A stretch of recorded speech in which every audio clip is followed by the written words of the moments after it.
As the Ukrainian troops in the fiercest battles near Bakhmut and Soledar, where according to some reports the Ukrainian military has already killed over 30,000 Russian soldiers in the last 2 months of defense, are quickly running out of Soviet heavy weapons.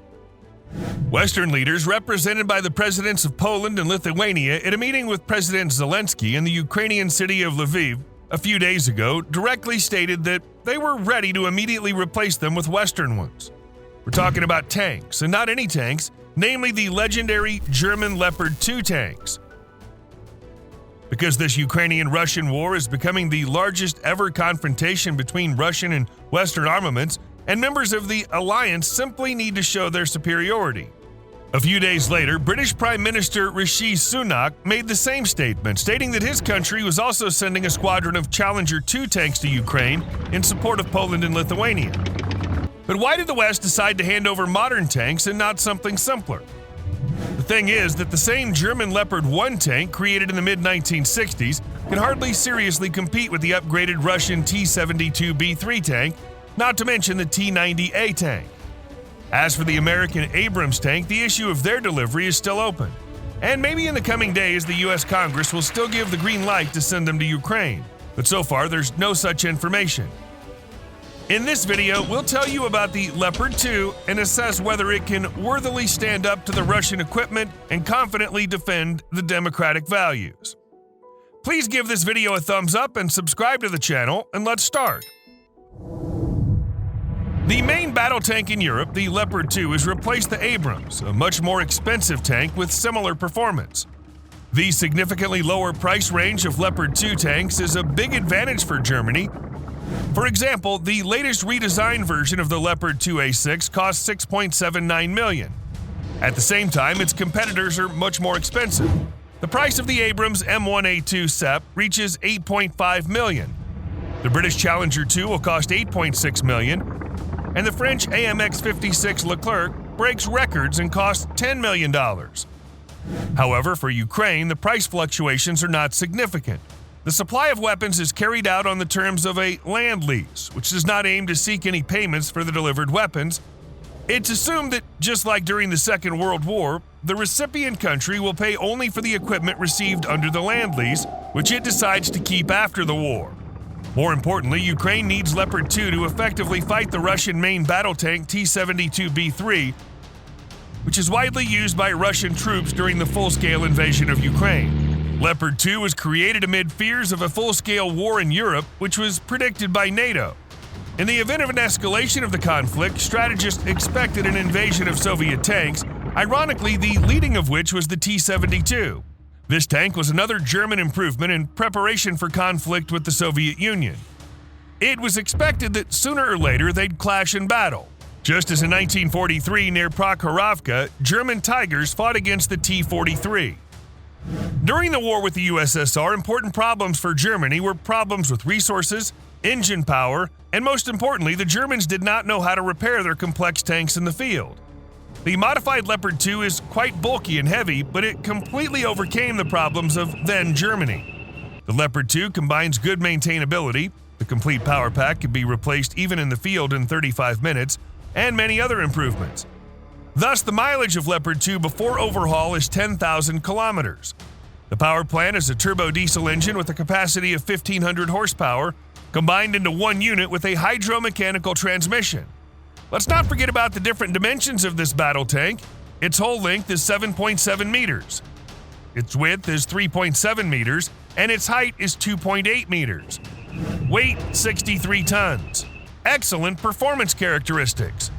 You might think that's all, but the tank has other advantages. A smooth-bore Rheinmetall gun, along with modern ammunition and 2 machine guns, is what the Leopard 2 is equipped with. But there's no automatic charger. Because of this, there are 3 people in the engine compartment of the tank: commander, gunner, and loader. And that's not all. In the rear of the turret, there's a part of the ammunition. Now you know why Leopard 2 has such a characteristic silhouette that cannot be confused with any other, especially when the turret is deployed across the stern. The niche where the shells lie is equipped with bouncing panels. It's believed that when a shell hits the powder cellar of such a design, people have more chances to survive. Leopard 2's been in service since 1979 and belongs to the 3rd generation of tanks, Over the years, it's been improved, re-equipped, and even changed its appearance. The tank's equipped with an excellent Zeiss sight, an effective fire control system, thermal imagers that provide all-round visibility for all crew members, a fire extinguishing system, as well as multi-layer armor upholstered on the inside with anti-shrapnel mats.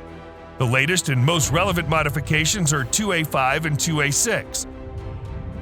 The latest modification, 2A7 Plus, was made in 2010. It improved the fire control system, added an auxiliary power plant and an auxiliary weapons module, and digitized the turret. The first test of Leopard 2 took place during the events in Yugoslavia. Then in the Balkans, German tanks regularly participated in various operations and events, periodically coming under enemy fire. However, the enemy army did not have heavy or serious weapons in its arsenal, so the tanks did not suffer any losses. Leopard 2 tanks also served in Afghanistan, where serious incidents occurred only when the tanks ran over mines and improvised explosive devices. The biggest losses Leopards 2 suffered was during participation in the war in Syria. The total losses amounted to 10 tanks. All of them were destroyed by anti-tank systems. It should be added that Turkey has Leopards 2A4, which have no dynamic protection at all. Therefore, when firing in the side or aft projection, they can be reached by the Soviet primitive RPG-7. We've completely gone through all the components and history of the Leopard 2. Now it's time to talk about the current possible enemy of this powerful German tank. This is the Russian T-72B3 tank that Leopard 2 will have to face if it gets to Ukraine.